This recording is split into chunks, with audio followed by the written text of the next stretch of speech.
invite Miracle to give us a speech as the first contestant online. Are you ready? Yeah, thank you very much. Am I well heard? Can everyone hear me?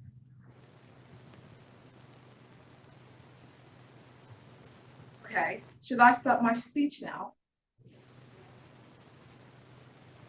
Am I heard? Yes, you are. And you can start whenever you're ready. Go ahead.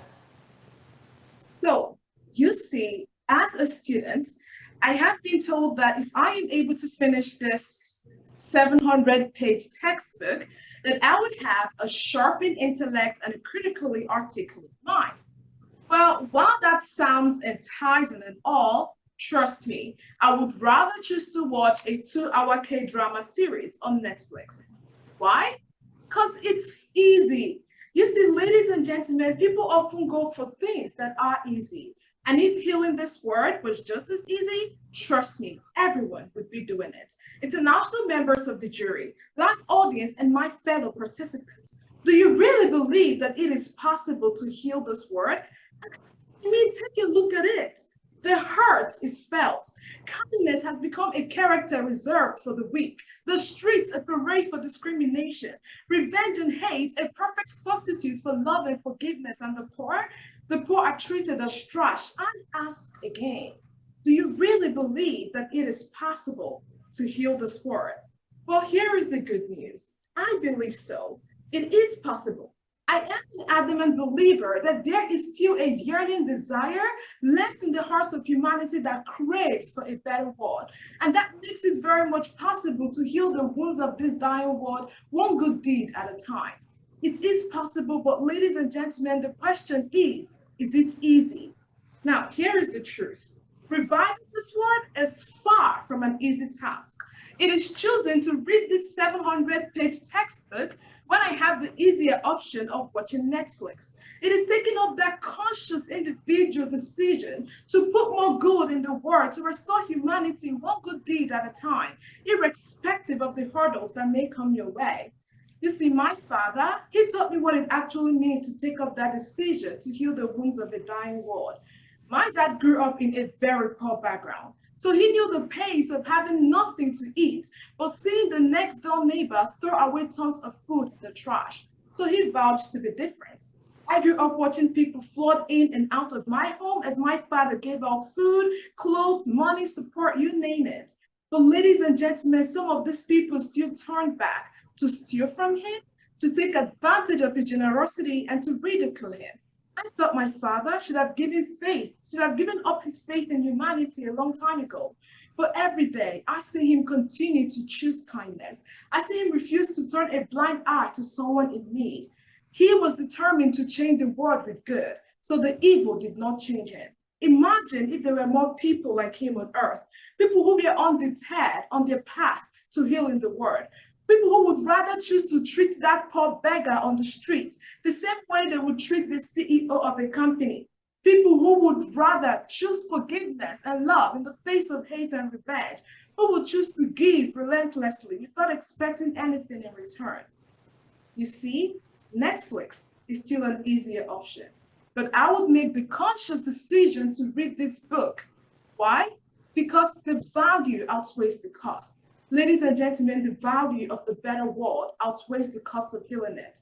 It needs ordinary people like you and I to take up that decision to put more good in it. Because it takes one good deed to affect a heart, and it takes one affected heart to change the world. And one day, we will be able to turn an ocean into a healing potion that will overflow our world and make it a better place. Thank you very much. Thank you, Miracle. Contestant number 14. Can you hear me?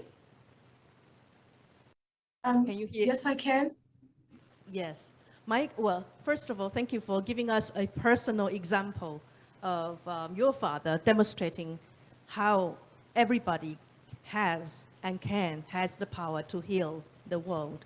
My question, however, deals with books, because you were holding a book. Would you please recommend a literature work that has the power of healing the world, and why? Thank you very much for that question. You see, I have been a very adamant believer in the capacity of a book to change the thinking and minds of individuals.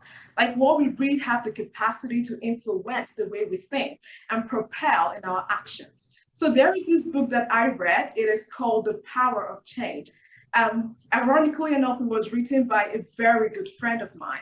That is to show you the kind of circle that I keep. So this book literally advocates the essence of using your own character to influence people around you to choose to do good one day at a time. Because when we look at the power of an individual mind and the capacity to think, we realize that every single book that we read has the capacity to change the way we treat people around us. So yes, this book called The Power of Change has been a very vital impact in my life individually, that has molded the way I think, that has literally influenced my actions to people around me. So I feel like every book we read should have the purpose of healing humanity in it, because then our actions will be propelled from the way we are influenced by every book. Thank you very much. Okay, hello, Miracle. You talked about difficult and easy things and that it's human nature to choose to do the easy things. Now, my question to you is this. People don't want to be good all the time. They want to take it easy. So how do you motivate yourself to do the difficult things that you know you have to do? Thank you very much for that question. I'm literally in awe of that wonderful question because it draws home to me and it was the basis of my answer. Yes, nobody likes to do things that are hard. Practically, our world is as difficult as it is. But the decision to do things that are easy is the decision to do things that are hard is knowing that this value outweighs the cost. So I would choose to read this book. Like I said, I would choose to work hard on my career. I would choose to go to that extra mile, put in the stress and sacrifice everything that I have to acquire a greater future. Not because it is easy, because it's not, but because its value outweighs the cost. What I'm going to get, what I'm going to benefit from it would definitely outweigh what I'm putting into it. So in like manner, this is the motivation everyone should go with. Thank you very much. Okay, thank you, Miracle. Thank you, Miracle. What a miraculous name. Thank you, Miracle from Cyprus. All right, now let's welcome our second contestant. Our second contestant is Elizabeth from the United States. All right, Elizabeth, are you ready? Can you hear us? You can unmute yourself. Yes, we can hear you now. All right, whenever you're ready.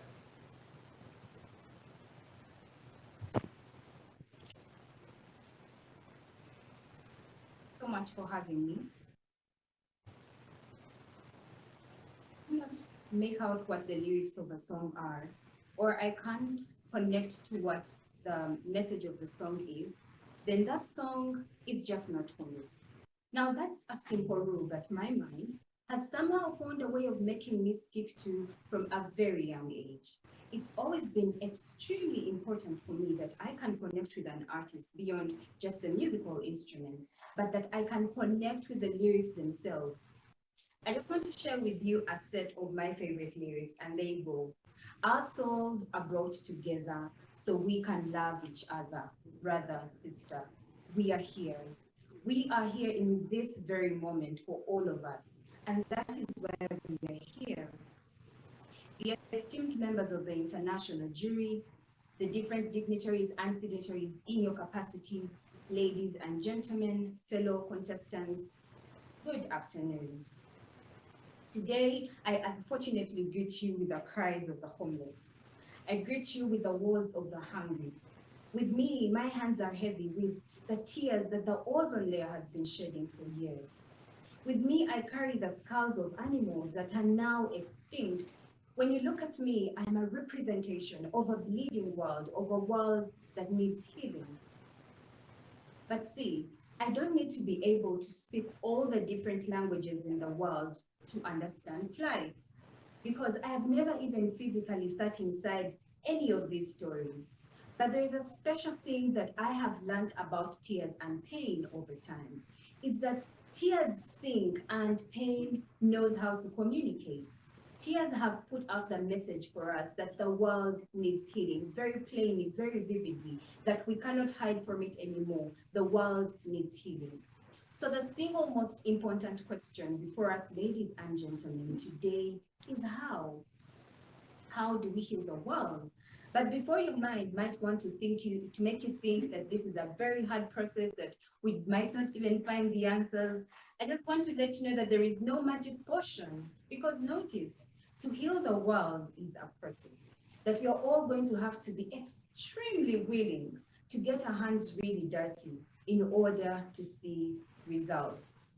And I definitely don't even have all the answers, but today I'm going to share with you the only thing that I know has been tried and tested: love. Because I've seen love transform into kindness and empathy, making us understand that there's so many broken stories behind tears, so many things we don't know about people. And this mere revelation should compel us to help each other. Because notice how our policies would be different if our leaders cared a bit more, if they empathized just a little bit more.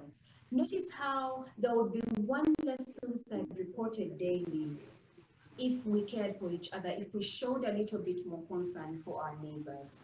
Which takes me back to my lyrical rule. Do you know how much meditatively, repeatedly, listening to good content, listening to the right kind of content, reading the right kind of literature and music that would impact your mind, the kind of music that teaches us togetherness and oneness, and that just as Alicia Keys puts it in her song, we are here for all of us, and that is why we are here. Repeatedly doing things is how habits are built. We become good by repeatedly doing good things. So repeatedly, meditatively listening to good things, good content, good literature, would change our attitudes. As I conclude, friends, we are in a quest for answers together. Today, I just want to make a simple plea to you that in this very moment, you take up one single act of kindness and do it repeatedly. Teach it to your children. Teach it to your neighbors. I pray that you don't turn a deaf ear or a blind eye towards those that are Thank you very much, contestant. I pray you realize how time's up. important every one of your actions is towards the climate and environment. And together, let's heal the world, shall we? Thank you very much. Now get ready for the questions, contestant. Thank you very much, Elizabeth. Now, can you hear me? I shall can. assume that. Yeah, good, good. Well, you talked a lot about tear and pain, especially the healing power of tear and pain. Would you please share with us one personal experience of yours that made you tearful, yet was healing at the same time to you? Thank you so much. A very personal experience is that I lost my father in a time that I thought I needed him the most. And it was a very big whirlwind for me, and I couldn't really understand why this was happening. But in that very moment of tearing and pain, I understood and communicated with people that had gone through the same experience. That very experience made me realize a lot about my own dream and role as a person and what I wanted to be, that my dad was not around, but my life needed to continue. The question then was, how will my life continue? That helped me shape a lot of who I am today. That was around 8 years ago, but it helped me shape who I have become in this moment. Okay, hello Elizabeth. You talked about a song and connecting with a song. But the reality is that most people only want to tune into songs that sound sweet, that are nice. And they don't like listening to painful songs, songs that cause them tears. So my question is this: how can we as people help others who are in pain or friends of ours who are suffering or are in pain? The reason I talked about pain and tears is because it's how we express that we are hurting. It's how we express that we need healing, right? So the only way then we can help each other is by crying, by expressing that we need help, expressing that we need help. That's why in my whole presentation, I've been talking about pain and tears, because when you don't express pain, you cannot express to the world that you need healing. So the way that the very first step is kind of like communicating or getting in relation with the fact that someone is bleeding and they need pain. So when we realize tears and pain, it's then a call for us to be present in those moments. Why I also talk about empathy in my speech is because you're able to step into another person's shoes, right? So stepping into another person's shoes and tears and pain helps us communicate with them better and help them. When you look at how people do mental health advocacy, it's basically through sharing stories, right? So again, when we share stories, we are in the end communicating that yes, there is pain, but we can be in this moment for each other and for all of us. And I think music is still the better way to pass a message to people. Thank you, contestant. Thank you. Thank you very much for your answers and your speech. And of course, we're very sorry for your loss. All right, thank you again. Now, let's welcome the third contestant, which is actually contestant number 16 online. Her name is Liana Jerry, and she's from Kenya. Welcome.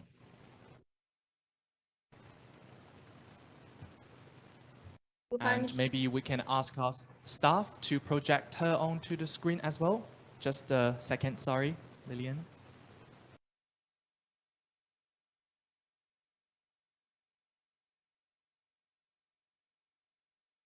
Should we proceed? Should we go on? Okay, oh, next one, all right. Okay, so next, let's welcome contestant number 17 then. She or he, I'm not quite sure. We'll see the surprise later. Oh, is it he? Great. He's from France and his name is Mo Hassan. Bonjour. I hope I'm audible. I'll start with my speech. Change the person in the mirror and the world will change. Dear honorable juries, live audience and my fellow contestants. Now, what do you think is meant by, or what comes to your mind when you think of this particular phrase, healing the world? Is it healing our Mother Earth, the nature, or is it healing humanity? Well, to put it simply, healing is the repair or process of becoming sound or healthy again. When people think of healers, the general concept is you're a doctor, you're a nurse, you're an energy worker. But you can be a healer regardless of your profession. But how? How is healing the world possible? It does seem impossible at first, but it starts with you. The smallest of changes collectively make the largest of differences. If we want the world to change, the healing of our culture and greater balance in nature, we can begin with the heart of love, a simple act of kindness, a voice of compassion. We can't heal the world today, but we can start with thoughts which turn into words, which finally turn into action. We live in a world where people are constantly comparing each other and deeming each other, everyone around them either good or bad, better or worse, right or wrong. But when we choose to withhold such judgment and meet someone where they are and accept reality, we heal one another. Practicing compassion, just doing random acts of kindness. Healing is not an overnight process, it takes time. Sometimes when you feel like you have finally done it, when you are finally in the last stage, something comes up again and you're back to square one. Don't give up, don't get discouraged. When you feel low and you feel like giving up, think of this. Not all storms come to disrupt your life, some come to clear a path. The literal key is persistence. Keep pushing, doing it better than before by helping others and with the help of others. Take one step at a time, improve yourself daily, constantly keep challenging yourself. Be in a better place than you were yesterday. Real healing is hard, It's exhausting, it's draining. It does not have to look magical or pretty. Just go through it. Don't try to paint it as anything than it what already is. Just face it and you'll be surprised at what you can achieve. Well, let me give you an example. Think of COVID-19. Think of COVID-19 as a blessing in disguise. I remember at the beginning of the pandemic, we all came together to help each other in so many different ways, even if it was as simple as grocery shopping for each other. Well, ironically, our social distancing is paradoxically a kind of a unity, an altruistic form of collective action aimed at stopping the spread. We literally disconnected to reconnect with our family members at home, taking time off from social media, taking time off from work, taking time off from schools, education, and all that. All the time saved with everything being online, I was closer with my family in a literal sense and a figuratively sense. Our bond became stronger, and even though it was annoying sometimes, the nature had been purified with the stringent use of petrochemical products to breathe fresh air, and to consume purified water is a boon by itself. Just look at how humanity adapted, all through love, empathy, cooperation, compassion, happiness, and even unity. These are some of the most powerful healing factors which we can contribute to our world. It's really crazy and shocking how people came together to literally and figuratively heal our world. We cannot change the world alone. To heal ourselves and to restore the earth to life, to create situations in which our world can flourish, we must all work together because it's collectively how we can achieve big changes. Success is not final. Failure is not fatal. It's the courage to continue that counts. Thank you. Thank you very much for your speech, Mopasong. What do you want to do in the future, and in what way would your chosen career help heal the world? Thank you for the question, kind judge. Well, to think of healing the world, my personal view, my own examples, I would say by empathy, by understanding people, by speaking, by words, because that's the first step which we take towards healing the world and people as well. Okay, hello, Mo. You talked about being a better person than you were yesterday. So my kind of two questions are this. What does being a better person mean to you personally, and how can you be a better person? Thank you for the question. From my point of view, being a better person than I was yesterday is improving myself in all the aspects of life, your daily habits, maybe your speech, maybe your habits, whatever it might be, even your schedule and the things you do in your daily life, maybe your studies or maybe the way you treat people. Thinking about the day, what you have done, thinking back and the night. Just take some time off at night before you sleep. Think of what you have done. Make a list. Just take 10 minutes. It's just a 10 minutes. I have a habit. Well, I look back on my day. I think what I have done. If I feel something can be improved, and I ask my mentors, my parents, and my friends, have I done it correct? Have I failed somewhere? And if there is something that can be improved, yes, the next day I'll do it better. Okay, thank you very much, Mo. Thank you very much, Mohammed. Thank you for your performance. So just now, our contestant number 16 came across a bit of internet connection issue, and I think she's ready now. So, hi Lillian, can you hear us? You can unmute yourself so that we can hear you as well.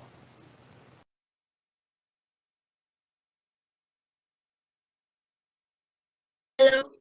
Hello. Okay, are you able to hear us right now?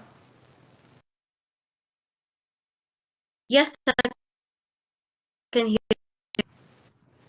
you. There seems to be still a type of internet disruption, as we see that the signal is quite low. Shall we give it a try though, to see whether, okay, it seems to be loading already. All right, so maybe we'll give Lillian a bit more time to adjust. Okay, so Now let's move on to contestant number 18. She's from Serbia. Hello, Jelena. Can you hear us? I think you're not. You're muted, so we can't hear you. Okay. Sorry, I forgot to It's all unmute right. myself. No problem. Are you ready for your speech? I'm ready. I Okay, just go wanted to ahead. say thank you for this opportunity. And I'm going to start my speech now. So, how many times have we all heard the floscule, how can we make this world a better place? How many times have we given or been given empty promises and easy solutions to issues that are much deeper and more complex than we are collectively willing to admit? Is healing even the right word? Is the society broken to the point from which there is no way back? Can we reach the serenity and peace that we are longing for? From our current state of view, considering what the world has been experiencing recently, from the pandemic to climate change and racial riots, it does seem like the answer to these questions are nothing but hopeless. Our society is going through a serious crisis right now, even more serious and dangerous than ever before. And at times, it feels as if a huge cloud of darkness is looming over us, that there is no way out of this chaos that we've brought upon ourselves. Where does the healing begin when the world we know of is shattering into pieces? Personally, I believe that one of the problems we are facing right now, and I'm sure many would wholeheartedly agree, is the omnipresence and abundance of the information. In hindsight, that doesn't seem like a problem. The ability to gain any piece of knowledge you need in a matter of seconds certainly is fascinating, and is something that our ancestors would be so envious of. But lately, especially during the last 2 years that have been marked with the pandemic, that ability, or maybe we can even call it the privilege of living in this era, has started to feel increasingly overwhelming and dystopian at times. We are subjected to so many various news outlets and different sources to the point where it has become so hard to distinguish real from fake. Media polarization is at all times high in many countries, and to me at least, it feels impossible to escape. Someone would say, turn off your phone or laptop, but what they do not see is the crippling fear of missing out and feeling like an outcast, not globally, but in your own community, feeling like you're not aware of what is going on, like you're not educated or informed enough by the standards that have been made entirely up online.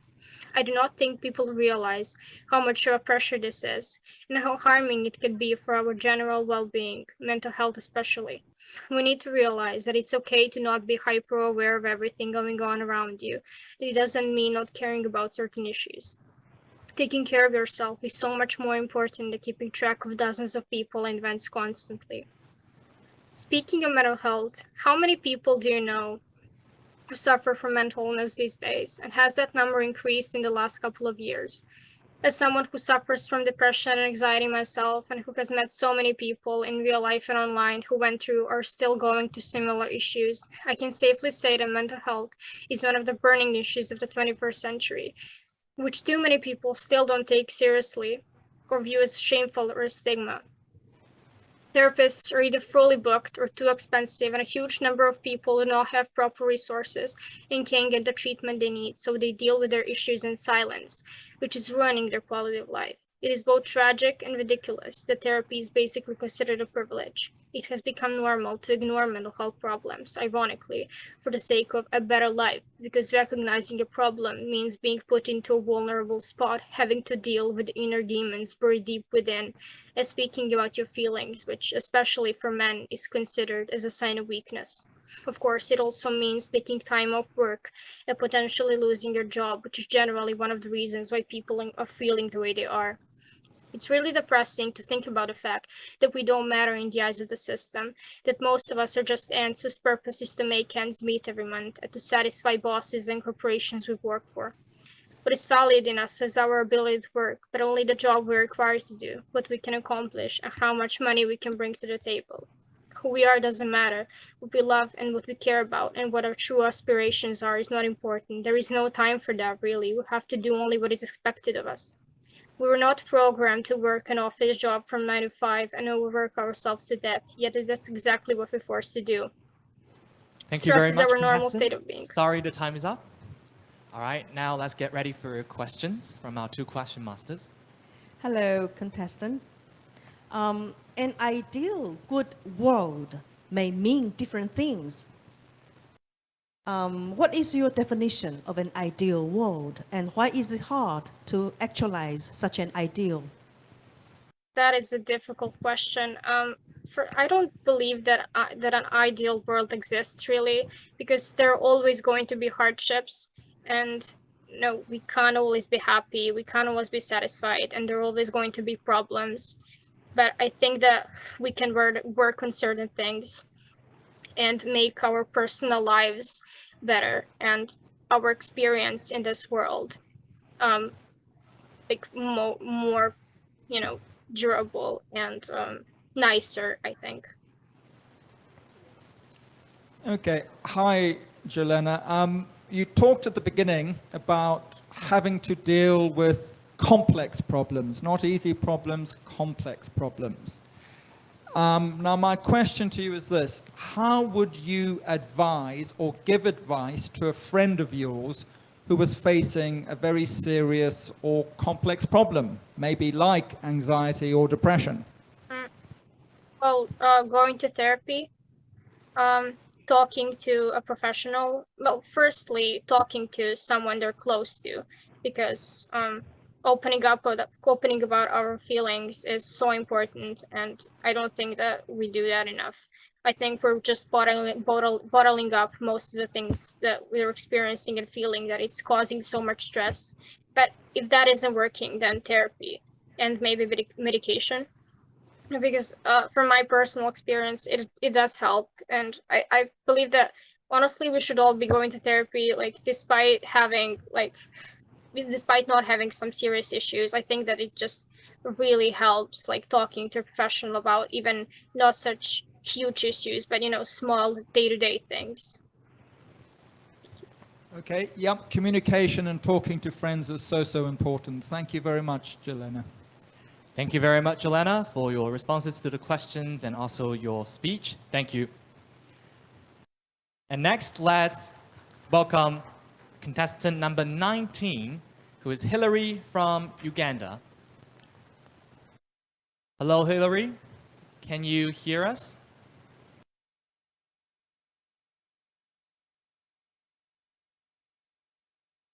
And I suppose you might not have unmuted yourself. Yes, can you hear us?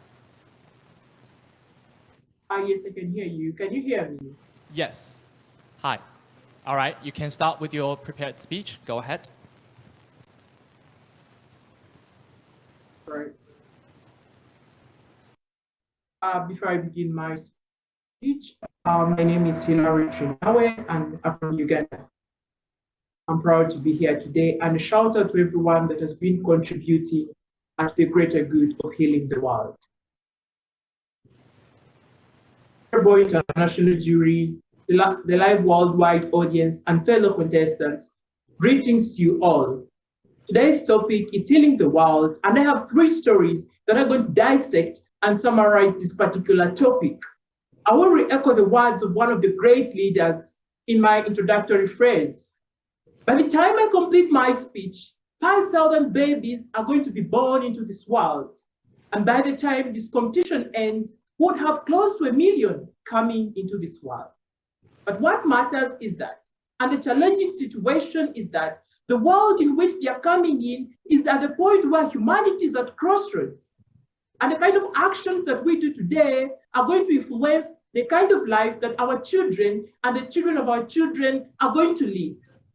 Well, we have the power to choose between 2 worlds. We can choose a world where we are going to suffer all the effects of climate injustice with increasing carbon footprint and all harm that we have caused to the environment. We can choose a world where we are going to let them be victims of individualistic ways, where selfish people are not thinking about the other people with whom they stay in community. We can't let them build a world where we think the virtues of humanity is something that does not matter. But I'm pretty sure this generation will never forgive us if we let them thrive in such a world. On the comparative, we have the power to make a better world, to let them thrive in a healed world, a world where justice, equality, freedom, compassion, sympathy, and consolation are existent. Because we know plant a rose flower and you pluck all the petals on that rose flower, then it loses its meaning because it's the completeness, the freshness, and the harmony of those different petals that make a rose flower what it is. In the same way as humans, we are human because of the virtues that make us. So at the point where we contradict those virtues, then it loses meaning. Well, if I talk about healing the world, I'll draw a simple analogy. If you go to the hospital to see a doctor with a wound on your feet or on your palm, then you expect to bear the pain of the ether which is going to be applied to your wound. You are expected to bear the pain of the stitching in order to have your wound healed. Because in the end, the ultimate goal of having a refreshed skin, of having a better place and pain relief is what matters. In the same way, we need to be courageous, just as stitching requires you to be courageous. We need to be persistent, and we need to be patient with what we do. All we require is a shift of attitude. I may not be able to draw maybe a clear picture of what a healed world looks like, but at least I could throw a kaleidoscope into the future and we could see what a healed world looks like. It looks like us being more sympathetic to the thousands of children that die because of hunger in Africa and other parts of the world, worsened by the food insecurity, by the COVID-19 pandemic. It looks like us being more sympathetic to the HIV/AIDS patients that require our consolation and not the stigma that we offer them. It looks like us being more welcoming to the thousands of refugees that seek asylum in our countries. It looks like us being more considerate, and we know we can heal the world from the Antarctic to the Bermuda, from the Pacific to Africa, and across every planet and across the globe. All we require is sympathy, consolation. Thank you very much, contestant. Hard work, and Time's we up. shall be there. Thank you. Thank you very much. Now get ready for the questions. Thank you very much for your speech, Hillary. Now, well, your speech was very passionate. Were you, here is the question, were you to write a letter to some particular public figure of the world about the issue of children? You may be writing to a state leader or a movie star, someone who has the power of influence. My question is, who would you write to and on what specific issue regarding children? All right, thank you so much. If I were to write a letter, I would write it to the UN General Secretary. That is His Excellency Antonio Guterres. Why? Because the UN General Secretary Assembly is a combination of different countries. So it means that he's likely, because the influence that is existent is going to impact the different countries about that particular issue. What would I front about the children's needs? I would front the idea of food insecurity, because 8,000 children dying in sub-Saharan Africa every day because of food, because of lack of enough food and also malnutritional diseases. So just imagine if my letter would cause an impact of saving 8,000 children a day, then I think I'll be prouder than anyone. Apart from food insecurity, I would also front for continued provision of resources which are directed towards immunization, towards the killer diseases like polio and all these, which are still a problem. But also, there are so many homeless children and street children across the world that would require resettlement. And I would still advocate for all those needs. Because at the end of the day, these children require a better society and a better upbringing if we are to get the good fruits out of them. And that's why I would front that to the UN General Secretary. Thank you. Okay, hello, Hillary. I spent 6 months in a place called Luwero in Uganda in 1989, and I ate lots and lots of matoke. I also know that Uganda was destroyed by a civil war in the late 1970s and early 1980s. So my question is this: what lessons does your own country, Uganda, have for the world about healing and rebuilding a country?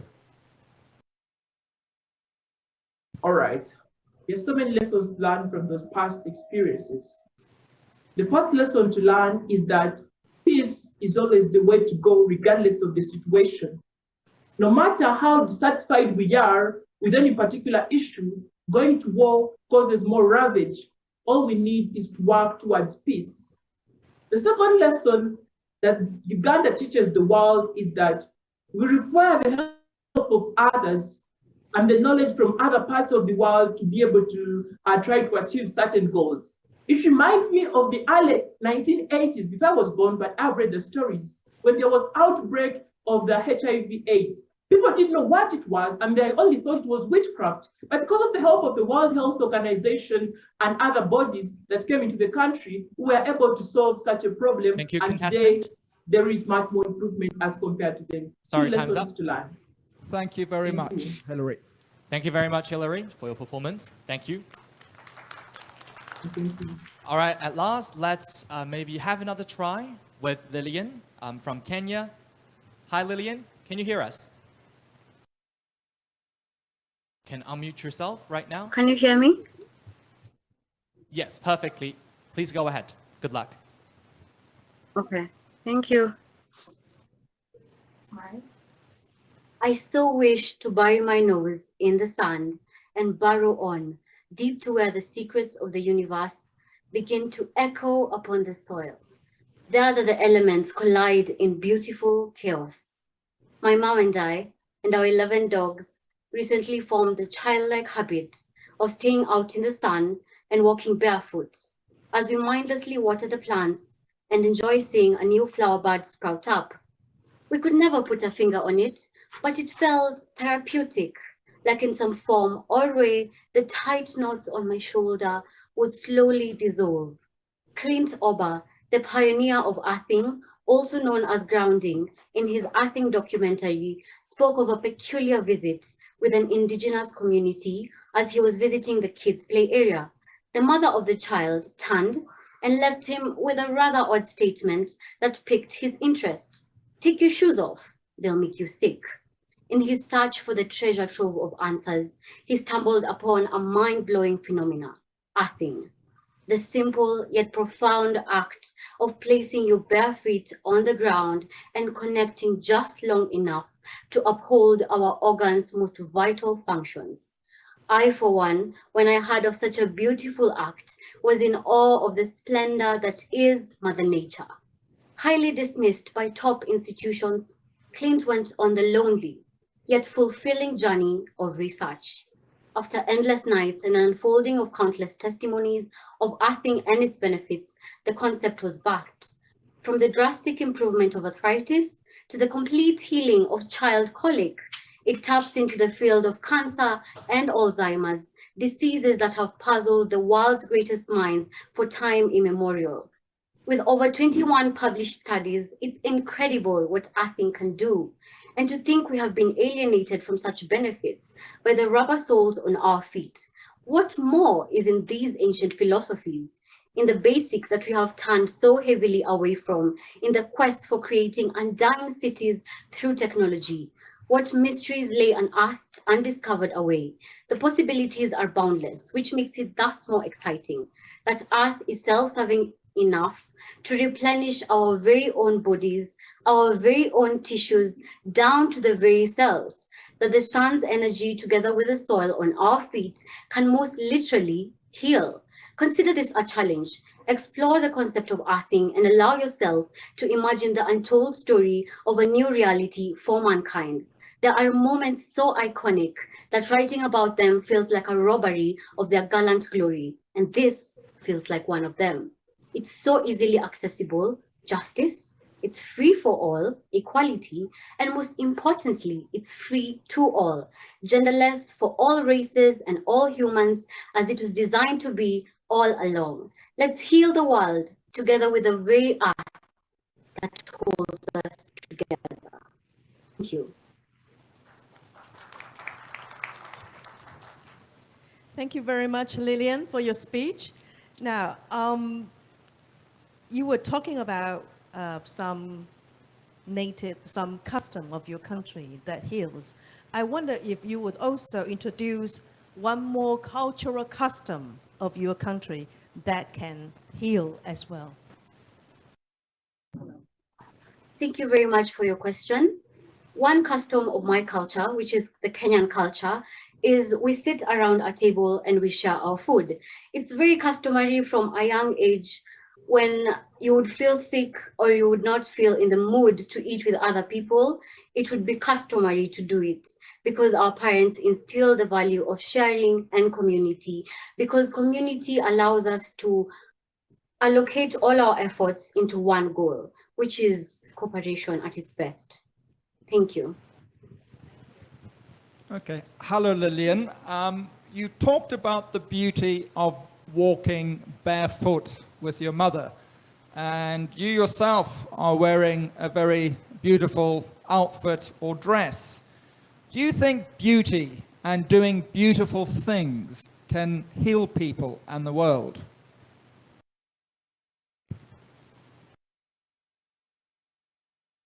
A very good question. I believe in this world, everyone looks for beauty. Beauty comes through kindness, through compassion, through loyalty, and through friendship. And because of that, we have to look for beauty in every single aspect of our life, whether it includes culture or it includes our own personal intentions in being a better human being to heal the world. Thank you. Thank you, Lillian. Thank you very much for your moving speech and the responses to the questions. Thank you very much, Lillian. All right, so that would bring us to the end of our competition today, and we will announce the results of the finalists who got to the global final at 7 p.m. on October the 3rd, which is this evening, around 7 p.m. So stay tuned. And of course, I mean, the concluding speech has sent us two different messages. The first one is we can heal the world after we fix the connections. And the second message, which we will practice tonight, the second message of the Kenya custom and also the custom shared by a lot of other peoples and nations is that tonight we will have a chance to sit together at a table to share the food. So you are more than welcome